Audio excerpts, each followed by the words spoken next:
guys, just a short follow-up video. You have probably heard me in countless of the previous videos that I made about the DJI Air 3 with the DJI RC2, that it was not possible for me to get audio onto this device, at least onto the screen recordings, as it's very, very helpful when you're going to produce videos afterwards, that you can basically speak into what's going on, and it makes it a lot easier to synchronize if you're using an external camera, that you have an audio track on the screen recording as well as, of course, on the external camera. Then you can sync everything up in your editing software and everything is nice.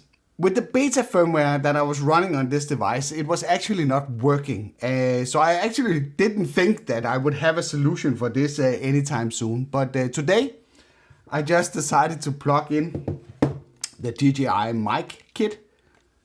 You basically just pull that one out, throw everything on the floor here. And then you plug in this one in the base of the controller. Then you have these external transmitters that you can put on your clothing, and those will wirelessly transfer sort of the audio into this receiver that then puts it onto the screen recording. And this is just a short test recording just to show you that it works. 1, 2, 3, 1, 2, 3, 1, 2, 3. 1, 2, 3, 1, 2, 3, 1, 2, 3. But what are you saying?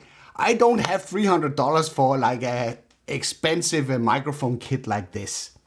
No worries, there's another solution. You can simply use a very, very simple USB-C microphone like this one.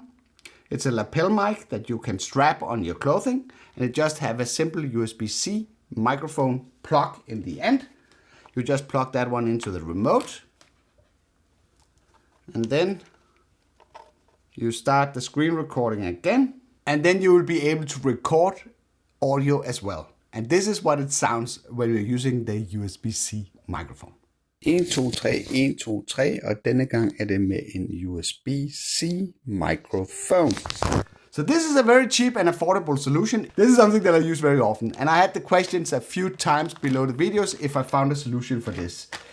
I guess it fixed itself with the when the firmware was updated to the final version. So that is super nice. Then the final issue that we need to fix with this one is to find a good way to get the screen recording actually to end up on the SD card that's mounted in the base of the drone. I haven't been able to figure that part out yet.